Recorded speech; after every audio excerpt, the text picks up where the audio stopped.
Good afternoon, everyone, and welcome to today's webinar, Preparing for ISO 14001 2026 Transition, Strengthening Your Environmental Management System.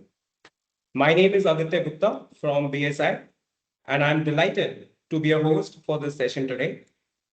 ISO 14001 2015 is set to undergo a revision, and we recognize that organizations are seeking clarity on how to effectively align with the upcoming changes from enhanced life cycle thinking to the strengthened climate change considerations. These updates present both challenges and the opportunities. In today's session, our experts will help you understand what's changing, what it means for your environmental management system, and how you can proactively prepare, enabling your organization to stay compliant, resilient, and ahead of the competition. Before we begin, let me quickly walk you through a few ground rules to ensure a smooth experience for all. All participants are currently on listen only mode. However, we encourage you to stay engaged. Please feel free to type your questions at any time in the Q&A box or the chat box. Our speakers will address as many questions as possible during the Q&A session. At the end, if we are unable to cover your questions due to time constraints, we will be sure to respond after the webinar. This session is being recorded and the recording will be shared with you shortly after this event. Now, it's time to welcome and introduce our speakers for today's webinar, Ms. Aparna Raut and Mr. Srinivas Babu Nagraj, who will be leading us through this insightful topic. Ms. Aparna Raut is a seasoned professional with 30 plus years of experience across the chemical and mechanical industries, with the expertise in operations, maintenance, and environmental health and safety. She has also worked in IT and education sectors, a lead verifier and lead validator for greenhouse gas standards. She has an extensive experience in sustainability audits, QEHS management systems, and climate reporting. She has conducted audits across multiple standards, supporting clients in environmental quality, health and safety, and sustainability initiatives at BSI. Mr. Srinivas Babu is a seasoned professional with 35 years of expertise in engineering, facilities management, sustainability, and ISO management systems. As a GRI certified sustainability specialist, he focuses on sustainability report assurance and CFB verification. He's also a certified lead auditor for various ISO standards with deep knowledge in environmental management, sustainability, safety, and process excellence. Throughout his career, he has contributed to many renowned organizations. Currently, he provides expert support in sustainability report assessments, CFP verification, and certification audits related to environment, occupational health and safety, water efficiency, and quality management systems across various sectors at BSI. To start the webinar, I would like to hand over to Mr. Srinivasan. Over to you, sir. Thank you. Thank you, Mr. Aditya, and good afternoon once again, ladies and gentlemen who have attended our session. We are here to talk about how we are going to prepare for ISO 14001 2026, which is expected to be published this April. Before we actually start to get to know the updates, to understand the readiness, as we have audiences from various organizations, I now request my colleague, Mr. Aditya, to launch a poll to ascertain the level of preparedness and to ascertain the level of understanding with respect to the new standards. Over to you, Mr. Aditya. I request you to please launch the poll. Sure, sir.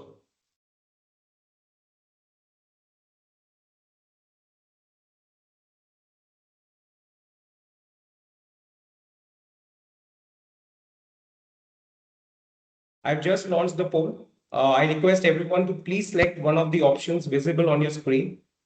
If you're unable to see the poll, I kindly check the chat box and share your response there. Everyone has 60 seconds. After 60 seconds, we will close this poll. Thank you.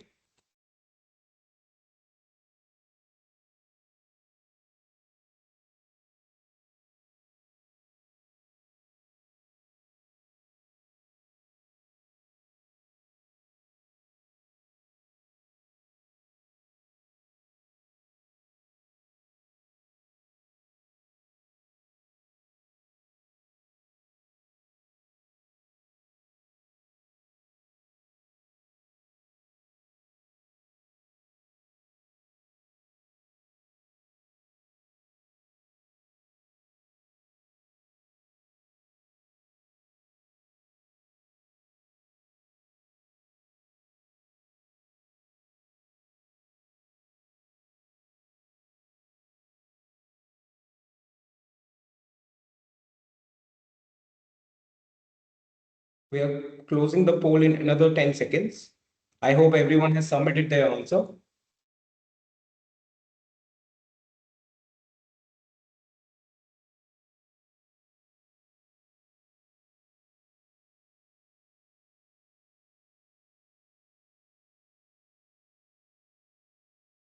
We are closing the poll in another 5 seconds.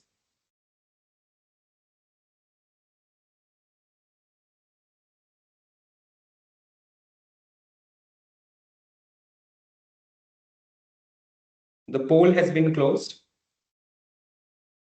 So the results of the poll are 46% people still say that they have not started yet.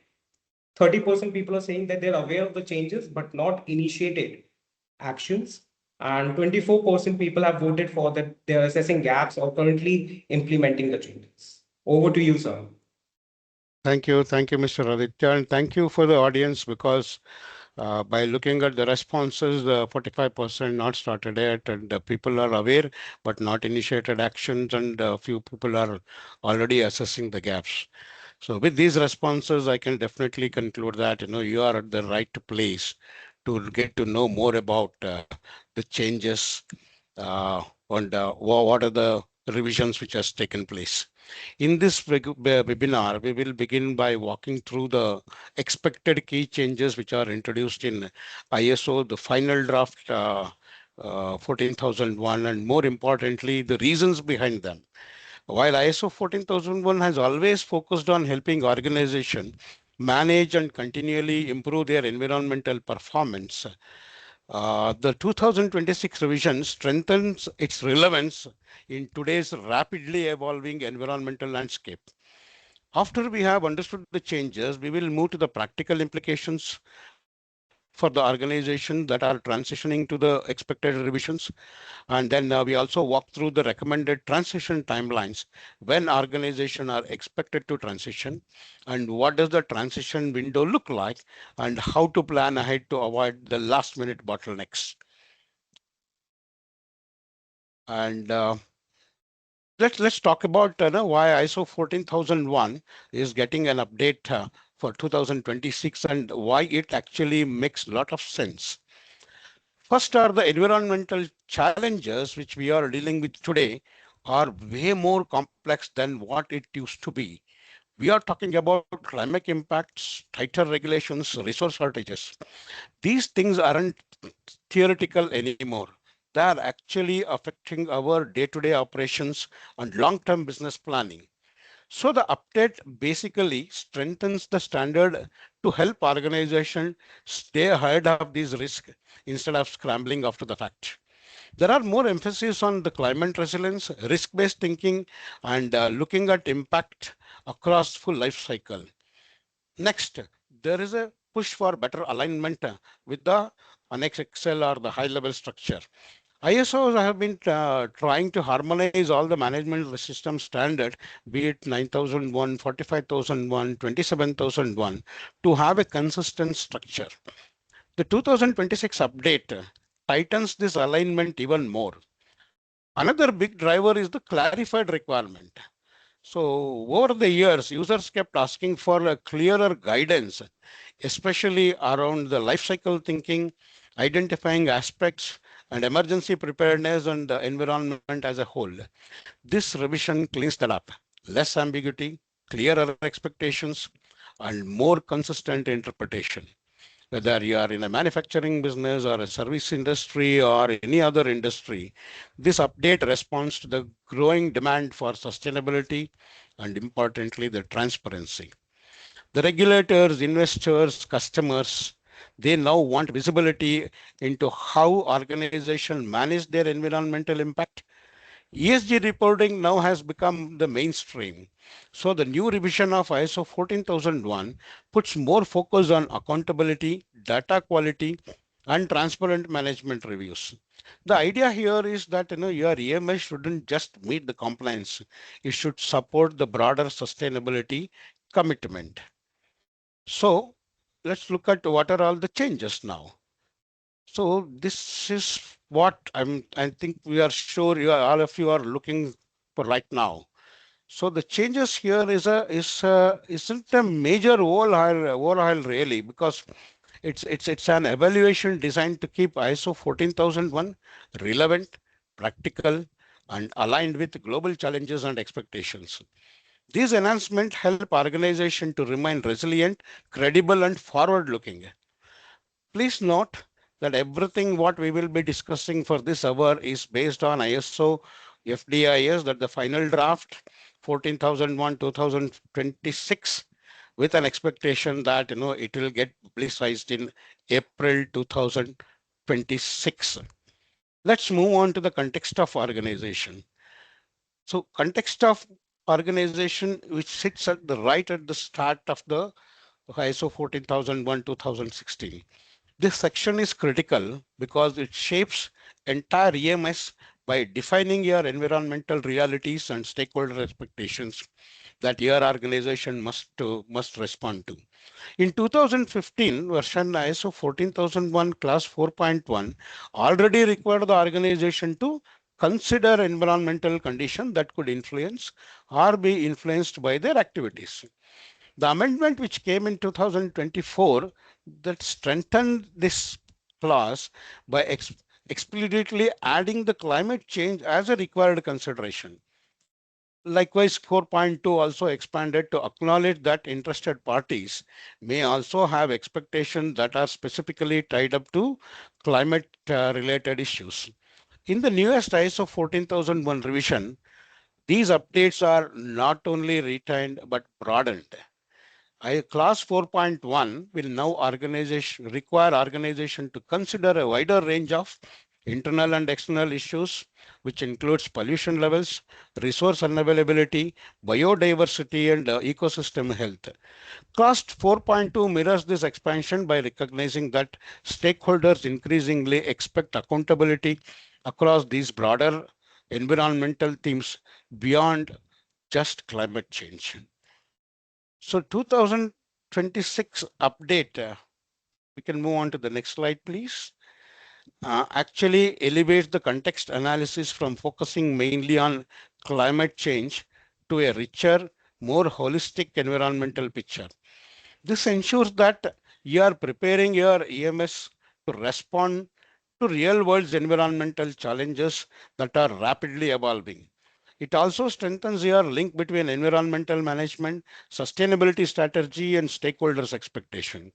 So, as we have said that there are five key environmental conditions, which are pollution levels, natural resource availability, climate change, biodiversity, and ecosystem health that were emphasized.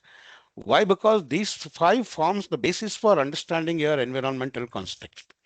So when we talk about pollution levels, it refers to contaminations in air, water, or land, which also including emissions, effluents, waste, noise, etc., that may impact or be impacted by the organization. Natural resource cover materials, water, energy, minerals, and essential, which are essential to operations. Climate change include in both your contribution to the climate impacts are also the risks that are posed by extreme weather, temperature changes, and the new decarbonization requirements. Biodiversity concerns the organisms and ecosystem that may be affected by our operations. Ecosystem health looks like overall stability and resilience of ecosystem that support and are influenced by the organization.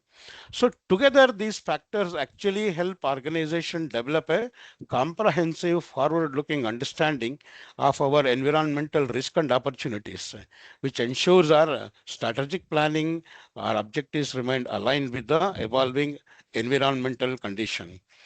As we move on to the further updates, I would now request my learned colleague, Mr. Aparna Rao, to provide more insight on the further updates. Yeah, thank you very much, sir. I would request to move on to the next slide. Yes. So good afternoon, everyone. So far, my colleague, Mr. Srinivas, has given a brief about clause number 4 and how this entire standard is now tied up with the emphasis on ESG, sustainability, climate change, etc. Now I will take you to the clause number 6, that is the planning clause. Now, most of us are aware that risk and opportunity is a very important part of the planning process. So, to move forward with the 14,001 2026 updates, let us first have a quick recap to 14,001 2015 version. I would like to start here with the definition of risk and opportunities from the 2015 version, which says that potential adverse effects, that is the risk, and potential beneficial effects, those are the opportunities. So this is actually under the clause 6.1, actions to address risk and opportunities, and the subclause 6.1.1, general. Under the subclause 6.1.1 general, this clause actually requires to identify environmental risk and opportunities using the inputs from your context of the organization, interested parties, as well as within the scope of your EMS. But it also requires to maintain a documented information for demonstrating the evidence against the risk and opportunities.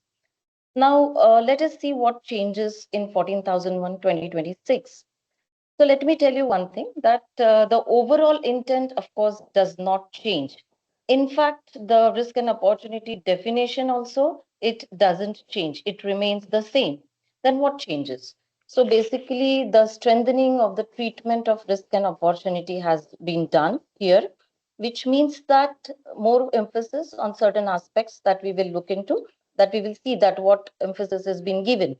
So basically, to start with, the clause number 6.1.1 general that we see under 2015 is now moved to 6.1.4 with the title of risk and opportunities. And this places a more explicit impact, or say uses an explicit language stating that the planning must consider internal and external issues, stakeholders' expectations, and EMS scope, reinforcing that these three are now mandatory inputs and not optional ones. Another major change you can see here in the documented information, where in the previous version or 2015 version, we see that the documented information is to be maintained, whereas in 2026 version, it says that documented information should be made available. So this places now a stronger emphasis on the accessibility and practical use, just rather than simply keeping records. And the documented information now must be easily available for auditors, decision makers, and relevant stakeholders to access and use. So before I conclude on this clause, I would also like to take you with a few examples of how would a risk look like. For example, say leading to legal penalties due to failure to meet emission norms. And as my colleague mentioned about the new emphasis on climate and its external risk. So one of the examples could be extreme rainfall may damage storage areas and cause chemical spills. On the other hand, opportunities might look like installing energy efficient machines to reduce emissions and cost, or maybe say low carbon processes or sustainable product design.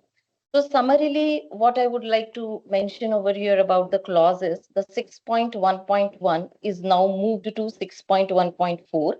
An explicit mention and mandatory inputs to be taken from internal and external issues, needs and expectations of the stakeholders and EMS scope. And of course, the documented information now is to be made available rather than using maintained or retained. So this is about the risk and opportunities clause. Now I will take you to the next clause. Can we move the slides, please? Yes, thank you. As we move forward with the further updates, I am now going to take you through the most foundational element of 14,001, the environmental aspects. And this is really where your EMS begins, because everything you plan, you control, or you improve ties back to the aspects and impacts that you have identified. Again, would like to take you back to 2015 version under the clause 6.1.2, where already you require to identify your aspects related to the activities, products, and services, or maybe anything that you could control or influence. So basically, it also directs you to a life cycle perspective, where it mentions that organization not only should consider within the boundaries activities, but also consider beyond the boundaries of the organization.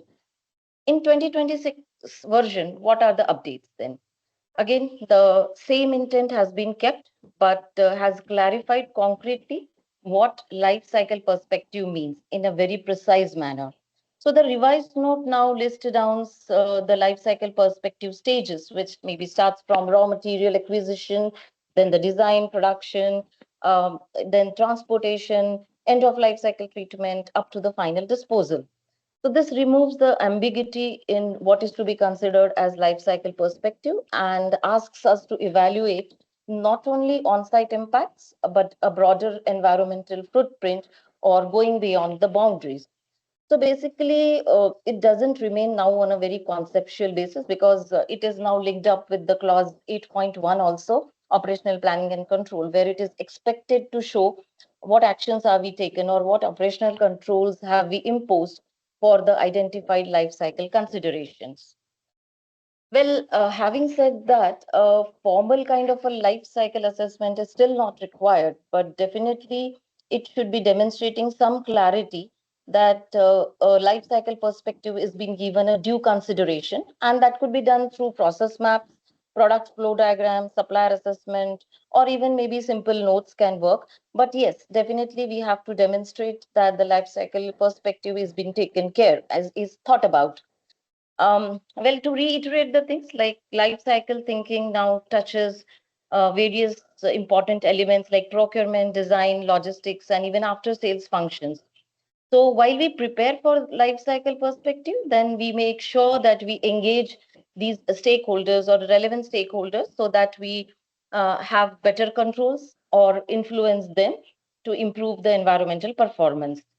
So this was about the life cycle emphasis in the newer version. Now taking you further or the further updates in the same clause. So may I request you to go to the next slide? Yes. So in 14,001 2015 version, when we talked about normal, abnormal, and reasonably foreseeable emergency conditions, we used to look at for the environmental aspects. But in the upcoming update of 14,000, there's a small change in the wording made, which really makes a little difference. So now the normal and abnormal thing remains the same, but the reasonably foreseeable emergency conditions now is changed to potential emergency situations, especially those that could have an environmental impact. So now it pushes the organization to think not just only about what has happened in the past or maybe a realistic emergency scenario, but asks us to think beyond the realistic boundaries, or maybe on a hypothetical basis, we have to think about the emergency scenarios. So then the questions would be, what is to be done in this case? So I would ask you to revisit the aspect impact register, especially the emergency section. In this emergency section, then you have to see that whether this is also containing hypothetical scenarios or only based on our past experiences. For any hypothetical change or any potential emergencies to identify, we also have to see, we have to look at new materials, new operations, new technologies, and also where new risks are introduced. And the potential emergencies, needless to say, that whenever is getting added into the aspect impact register, also should be linked up to your other documents like emergency response, emergency preparedness and response plan. And this should be also undertaken as a training for all of them in the organization. Each and every one should be made aware. Apart from this, also where we see some potential emergencies, or maybe like we are coming to the potential emergencies, what exercise we have carried at the back end, like workshops, brainstorming sessions, hazard ID tools, or cross-functional reviews, that also should be demonstrated. Okay, so I will just ask you to move on to the next slide. Yes, now coming to the clause of 2015 6.1.2, that is the environmental aspects. Here you can see that determine the aspects that have or can have a significant environmental impact by using established criteria. In the newer version, it says that Determination of significant environmental aspects by using established criteria. Here you see some rearranging of words, but actually what it means is that if you visit your aspect impact register, then you see a scoring system over there. The risk matrices are there, and most of us have done a mapping for SSPD, scale, severity, probability, and detection, and then arrived at a risk rating, wherein the currently established criteria for significant aspect is allowing us to identify the significant aspects with the established criteria. Now, what is the update in this new version? The core requirement stays the same, but there are two key improvement points that we have to look into. The very first thing, the wording is little bit tightened, which says that now emphasis is given in strengthening the environmental aspect using the established criteria, which means that no informal judgment or a gut feeling would work. We have to have a very strong or say well-defined way to identify this significant environmental aspects. And the second, of course, that we see as a documented change, wherein we say that instead of maintaining a document, it must say that the document should be made available. Again, a new term, made available, is introduced, which says that we should be making these documents available very easily and very to relevant stakeholders. When I say that we have to talk about significant aspects, established criteria, at the same time, I also would like to pinpoint one more thing over here, that with the newly introduced life cycle perspective or maybe potential emergencies, we have to give a recheck to this established criteria, whether it still holds good enough for the current new additions that we have made. So a complete validation can be done, and then you can check whether this is applicable to the current additions or not. If not, we have to re-establish it. Okay, so then what should an organization do while they transit under this clause? Let us summarize. Number one, a broader view on life cycle consideration, touching on procurement till the final disposal, adding on stages like design, production, then end of life cycle treatment, transportation, and the final disposal. Second, the word potential emergencies replaces reasonably foreseeable emergencies. Third, we have to revisit our aspect impact register for a broader view of life cycle perspective and to add on potential emergency scenarios. Also, we need to check the significant the criteria which is established for significant aspect, or to check whether it holds good for the new additions. Fourth point, environmental aspects criteria that we have already discussed. And the last one, aspect impact register shall be made available as documented information. So this was all about the most foundational clause of ISO 14001. And also I would say that this is the most favorite clause of auditors as well. Well, we can move to the next clause. Yes. Now let's talk about planning of changes. So this actually is one of the standout improvement in the 2026 revision. It has now stronger focus on planning and managing the change. Though every other standard like 14001 2015 version also had a stronger emphasis on planning and changes, but it was in a very scattered way. Scattered way in the sense it was taken care by various different clauses like 6.1.2, 7.4.2, 7.5.3, 8.1, 9.2.2, 9.3, 10.2, and so on. So these requirements were in a scattered way in different clauses, but never pulled out together into one clear requirement. The 14001 2026 version now fixes this by creating a brand new clause, which is the clause number 6.3, and which says planning of changes. And this is something very much similar to ISO 9001 also. So finally, a structured approach and a consistent approach to change management within the EMS. So basically, what is to be done? Now, it should not be an assumed practice. The changes should not be an assumed practice, but should be an explicit requirement here And the changes which comes from maybe anywhere, it could be like from the incidents, new technologies, redesigns or expansion, or maybe external factors like new regulations or stakeholders expectations. So whatever the change is, now it has to be taken care in a very structured manner, so that we think ahead about the environmental implications rather than later reacting after something has gone wrong. So then what is expected in this clause, under this clause? A formal change management process? Yes, of course. An informal approach will not work here. This has to go in a very structured and formal manner, and this should be documented also. Changes are to be considered, as I said, operational, technological, structural, or procedure. All these things needs to be added under the change, and it might also take approval workflows, because this change should now involve various stakeholders like your other teams in the organization, maybe operation, maintenance, compliance, engineering, procurement, so that based on their subject matter expertise, they can think of or anticipate the risk to prevent negative impacts, and also make sure that the changes are leading to improvement and not new environmental problems.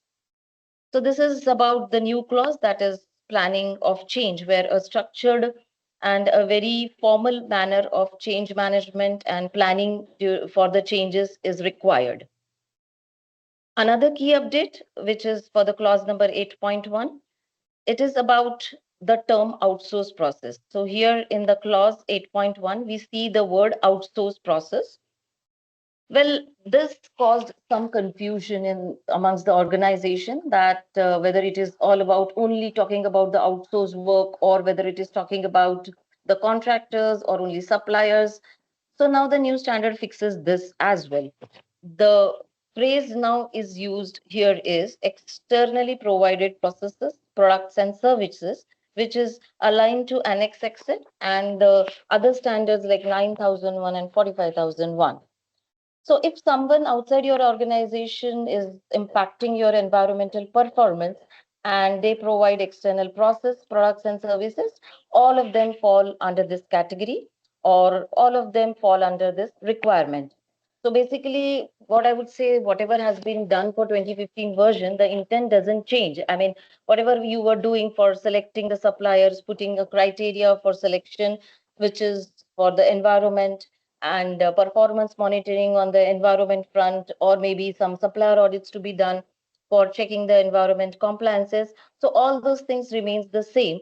Only a better clarity is brought now in the newer version, wherein everyone is now taken under this umbrella, externally provided processes, products and services. Well, I hope it is getting clear to you now with the new changes. Now let's move to the next clause. Just a quick reminder that please add on your questions into the chat box. Yes, the next clause is of internal audits. What are internal audits? Like, internal audits are nothing but the health checks that we do for any standard. So health check for EMS over here. In 2050 version, we see that we have to plan audits looking to things like environmental importance of the process concerned, changes affecting the organization, and results of previous audit. So in clause number 9.2.2 of 2050 version, it says that take into consideration the following requirements. But now in the clause, now there is a small change made, which instead of the expression take into consideration is now it is using simply consider. Simply consider, it means that the word is very small, but definitely it says that you have to have a genuine influence of all these inputs in your audit plan. And well, there is one more addition to this, or one more change in this clause, that is the standard now requires an audit objective for every single audit. Means that this is actually, I think it's a great improvement altogether, because it ensures that each audit that you will conduct will now have a purpose, and it would not be only a random checking, but yes, definitely a purpose-based checking, and which will check all the effectiveness of controls and performance and risk and everything. So that's a small change that we see over here that take into consideration is now changed to consider. A stronger emphasis is being given to these 3 points which were there, and a genuine influence is to be seen. And secondly, the objective for every audit has to be there. Okay, now moving to the next clause, that is the management review. Yes. In the management review, actually, we see generally a checklist based kind of a thing, which is demonstrated. Most of the organization does that. But in this version, actually, it is expected to demonstrate that what discussion for each point has been undertaken or has been brought into, and it creates a much stronger transparency and forces the leadership to show their decisions on and also showcase a complete reliable data against every point of the agenda. There is one more change that you can see. You must have noticed that already, that in the clause 9.3, management review is being summarized in the 2015 version, whereas in 2026 version, it has been split into new subclauses, which is 9.3.2, management review inputs, and 9.3.3, management review results. So the management review inputs actually should include all the agenda point, and it also mentions one more change over here, that the term output that you can see has now been changed to results. When we say results, what should be the results? As I mentioned at the beginning, that we have to demonstrate a clear decision or a detailed discussion onto the agenda points those we are considering in management review. So the 9.3.3 clause concludes on this, that what needs to be demonstrated, the conclusions, decisions, actions, opportunities, and implications. So all this needs to be brought in your management review documented information. When I say documented information, again, it has to be made available instead of saying retained as an evidence. So this change we have already now aware of. We are now already aware of. So now to the next clause. This is about the last clause, that is the clause number 10. So organization had to continually improve the EMS. This was known to all of us in 2015 version also. But the wording was a little broader, and sometimes the organization were seen getting confused that how to go about it, how to show a practical way of continual improvement. In 14,001 2026 revision, this area is more structured, and the clause number 10.1 actually says or explains that how should we go about the continual improvement. The very first thing that you can see over here in under 10.1 is determining opportunities for improvement and taking actions to work on the opportunities for improvement and implementing necessary actions. That is the taking actions on each opportunities for improvements identified. This is actually an improvement which makes it more intentional, and then it also takes us back to the earlier parts of EMS like risk and opportunity, performance evaluation, management review, and so on. The next clause 10.2, non-conformity and corrective action, stays mostly the same, but again you see a difference of documented information where we have to use the word available rather than maintained or retained. So that's the only change that we see here under 10.2. To summarize on this clause, 10 clause, what you should do is start reviewing your identify opportunities for improvement, and those improvements can come from anywhere, like from audits or maybe from monitoring, stakeholders feedback, performance data, and so on.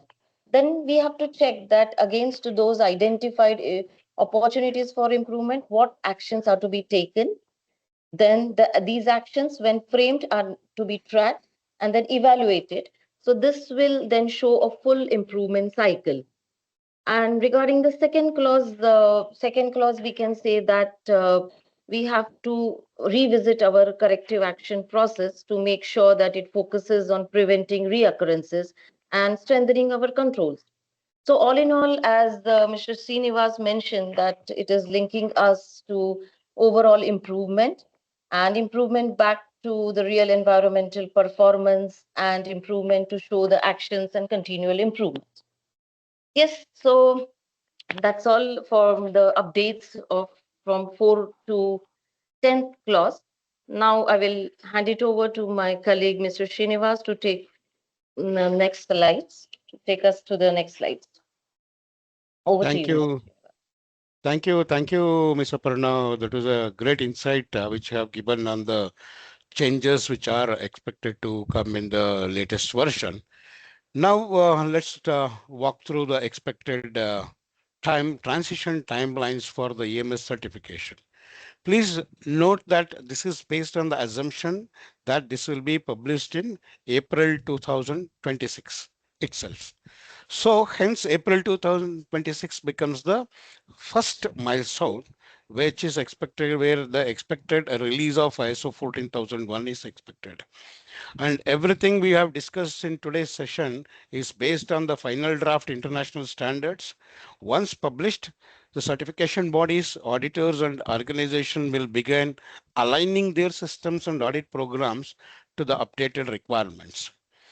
The next major point on the timeline is October 2027, which is 18 months from the date of publication from April 2026. By this date, all initial and renewal of ISO 14001 certification must be issued against ISO 14001 2026. That means any organization aiming for new certification or recertification must already have transitioned to 2026 version. This gives roughly about 18 months from the publication to update their systems, conduct gap assessments, train internal teams, update documentation, and undergo transition audits. And the final milestone, when we move on to the April 2029, which marks the end of validity of all ISO 14001 2015 certificates. By this date, all accredited certifications under the 2015 version will either be expired or be formally withdrawn. In other words, April 2029 is the absolute last point in the cycle. After this period, only ISO 14001 2026 will be recognized as valid. So, in a nutshell, the transition period spans about 3 years from the date of publication, but the practical transition with this window, especially for the certification, is tighter, maybe by ending late 2027, or even if somebody wants to push it further, maybe 2029 February and not beyond this. So it is important for organization to prepare early. Now, we will move on to the certification timings, where certain examples will be provided. You can move on to the next slide, please. So this is the table will provide a little more insight on when do we transition. It again depends on the certification timings. So let's begin looking at your initial audit or recertification date. The first example is if you have an initial audit or a recertification audit before April 2026 using the 2015 version, which is the amended in 2024, you have the widest transition window. You may transition at any audit visit from April 2026 up to April 2029. So you can do it in your CAV1 or CAV2 or maybe recertification during your recertification period. It is as, but the important milestone here is before April 2029. That means at least you can plan, you have to plan 2-3 months in advance so that your certificate will remain. Now, let us assume the second scenario. If your initial audit or recertification is happening after April 2026, your transition window is more defined in this case. Either you may transition either in CAV1 or in CAV2. This is a well-defined case scenario. but you need to be transitioned before your certification year, because all the certificates that will be released from April to October 2027 will have the expiration date as April 2029. So if this year, if you have already completed CAV1 and or you have scheduled CAV1 this year, you can transition during CAV2 or maybe in your recertification year, certification year. If this year it's your CAV2, then it has to be scheduled before October 2026. You will have to plan your transition in the recertification year. Now, if it is October 2027. Now, in your CAV1 or in CAV2, only if it is before the April 20th, 2029, or maybe the February 2029, so that it will give you more allowance. If your CAV is scheduled after 2026, you have no choice but to transition next year, 2027. So that's a you have more limited time then. But if you are competitive and if you want to be ahead, you can or you don't want to join in the rush during the transition audits by 2029 or 28, you can start working on those things. Now let's move on to the next slide, where we will take about the overall summary of the changes. Let's summarize the key changes in ISO 14001 2026 using a clear progress. This is the acronym for the just sake of acronym. It's not just the sake of acronym, because it may give clarity as well as for the remembrance will be very easy. The first is the clear. C is for context expansion. The standard now broadens the environmental context to include climate change, pollution, biodiversity, and natural resource condition. L is for the life cycle perspective. This is now a clear guideline on reviewing all products and service stages when identifying the aspects. E is for emergency preparedness. So from a foreseeable emergencies, it has now shifted to potential emergency situation, where also the emergency preparedness also need to be expanded in terms of the expectations on preparedness.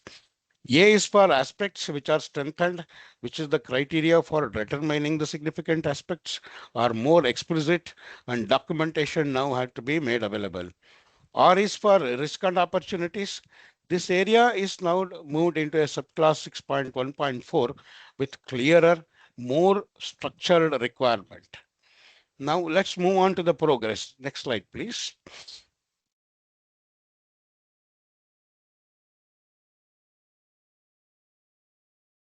So moving on to the progress, again, here P is for planning of changes. So it is now requires a formal planned approach to manage the change. R is the review inputs. Again, it has now staged a stronger phase with shall included. O is the outsourced process to externally provided. So the terminology broadens to externally provided processes, product and services, better aligning with the Annex Excel. G is the governance through audits. Each internal audit must now have a defined audit objectives. R is from the results from outputs. Management review outputs are now called results reinforcing clarity. And E is for environmental priorities. So it now wants you to look at climate resiliency, pollution, biodiversity, and ecosystem health. S is for systematic improvement. Continual improvement is now strengthened in the standard. And since the S is also standard, strengthened the documentation as well. This shift from maintains retained to made available enhances the transparency and accessibility throughout the EMS. So this is not just an acronymic, because it's easy to remember what changes are. As we are close to session, I want to emphasize that ISO FDIS 14001 2026 represents an important evaluation of your environmental management system. These changes aren't actually a complete overhaul, but they are intentional steps towards stronger clarity, accountability, and environmental resilience by expanding context, strengthening aspects, refining risk requirements, and formalizing a change management. The updated standards ensures organization can now better respond to environmental challenges and global expectations. Again, remember everything we discussed today is based on the ISO FDIS 14001 2026, which is expected to be published in April 2026. So now it's the ideal time to start reviewing your EMS, refreshing your documentation, and engaging key teams so that your transition is smooth and strategic. We hope this gives you clarity and confidence as you begin preparing your ISO 14001 2026 transition.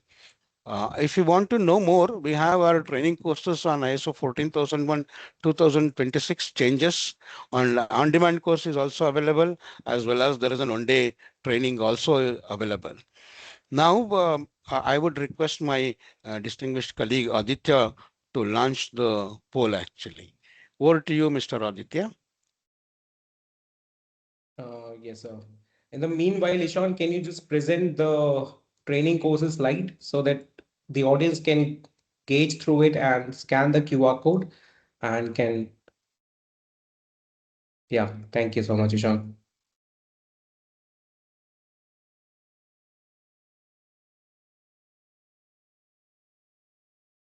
So interested participants can scan the QR code and can go through our website and see what all relevant training courses they find suitable for themselves. They can apply for that. Thank you.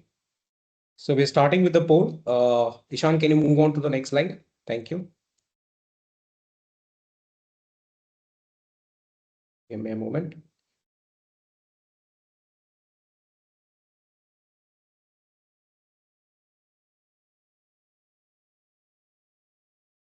So I've launched the second poll for today. I request everyone to please select one of the options visible on your screen.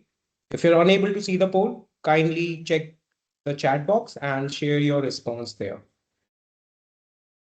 Thank you.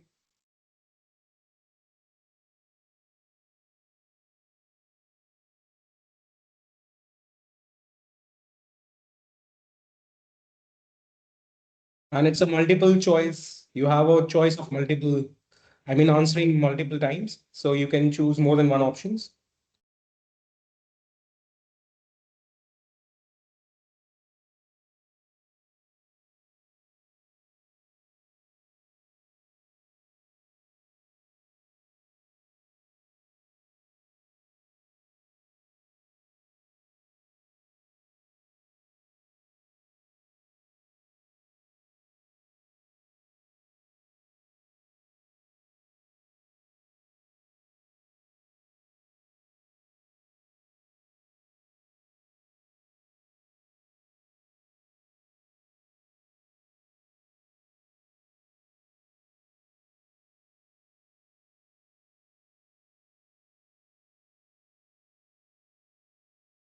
If the poll is not visible on your screen, kindly check the chat box. You can see the poll over there. Thank you.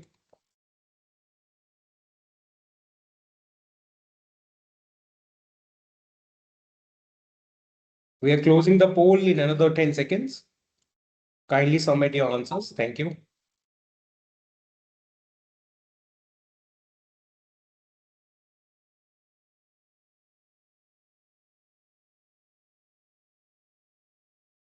Poll getting closed in 5 seconds.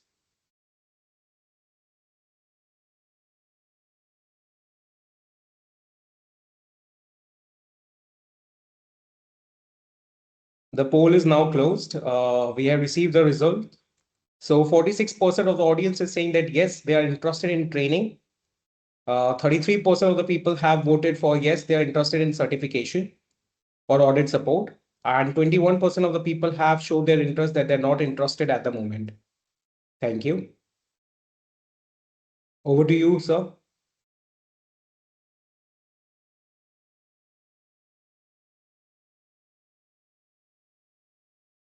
Yeah, thank you very much, and thanks for all the audiences and for taking your time in attending. Are there any questions, Aditya? Yes, sir. Yes, sir. Any, me and Aparna madam can take those questions definitely Sure, sir. and try to give them answer. I think still we have 3 more minutes to end this session. We'll make use of that time. Sure, sir. I'm sure this was very insightful for our audience. And now we will take up a few questions. So our first question has been asked from Mr. Prateek Pal. He has asked us, what is the expectations from auditors when it comes to addressing climate change clause and LCA? Aparna ma'am, Srinivas sir, whoever wants to answer. Yeah, Aparna madam will answer. Yeah. So, yes, definitely. I mean, climate change has not every one of us know that it is introduced in 2025 for through a one addendum. So there we used to see the auditors used to see it in external issues. That is clause number 4.1, external issues. So climate change was to be addressed there in the external issues, and same thing will also continue here. And apart from that, it is also expected that this climate change is now linked to the risk and opportunity as well. Wherever we are identifying those risk and opportunities in linkage with the external issues, this climate change definitely should be appearing over there. And not only that, when I say risk and opportunities, of course, risk, when it is linked to some risk, then definitely either the existing controls or maybe the opportunities, new actions or new opportunities that needs to be identified to overcome the impacts as much as possible for the climate change. Yeah, Srinivas sir, would you like to add anything on this?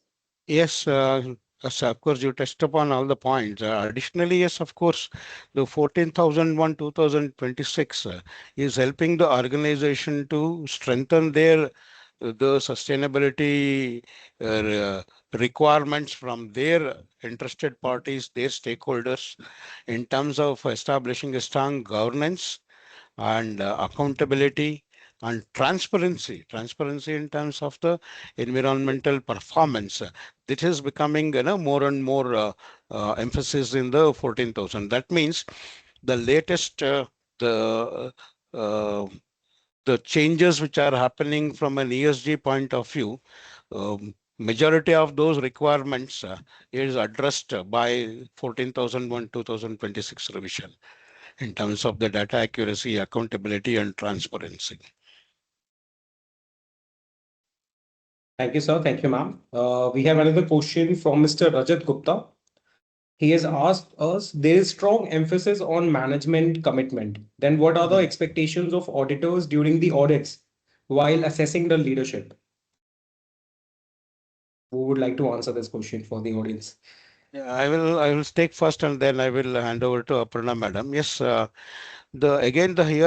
approach is top-down approach, which has to be clearly demonstrated in terms of the actions, in terms of the decisions, in terms of the approvals, in terms of overall ensuring the environmental performance of the company. And this cannot be a standalone now. It has to be uh, clearly integrated with the business operations. That's how the overall structure in terms of if you really look at the revision which has taken place in clause 9.3 on the management review, there is a separate clear focus in terms of the review of the performance in detail and the actions or the decisions which are taken. This is one additional thing. And of course, from an opportunity point of view, earlier identification opportunity was that there it is to end. Now, even all the opportunities needs to have an action plan, and there has to the organization has to ensure.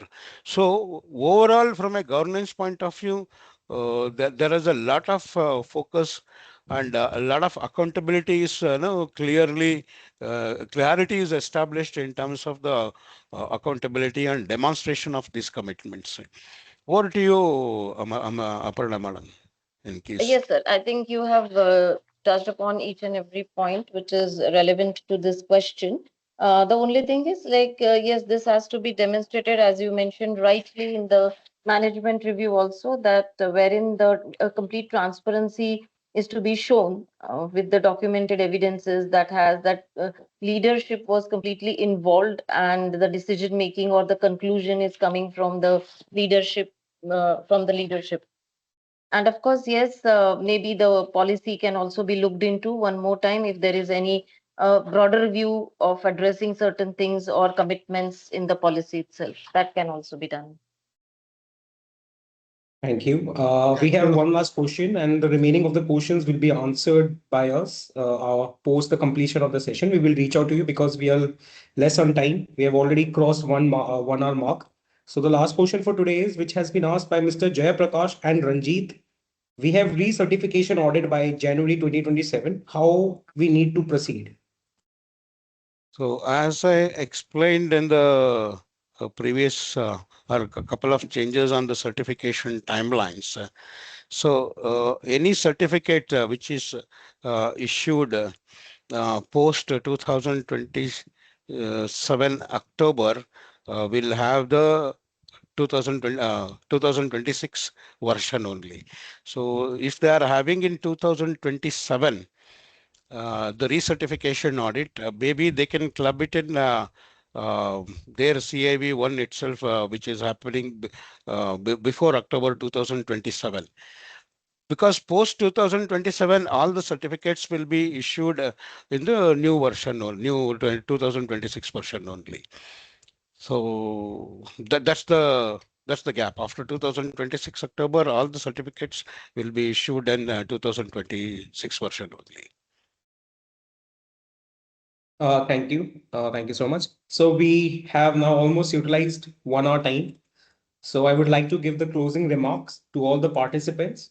Thank you everyone for joining us today. We hope this session provided valuable insights and enhanced your understanding of the evolving landscape of environmental management, along with key updates introduced in ISO 14001 2026 transition.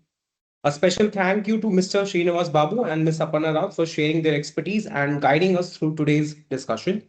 As a reminder, the recording of this webinar will be shared with you shortly. If you had any questions that we could not address during the live Q&A, we would follow up with you after the session. On behalf of the entire BSI team, thank you once again for your time, engagement, and participation. We look forward to welcoming you to our upcoming webinars and knowledge sessions. Have a great day and stay safe. Thank you, Thank you everyone. all.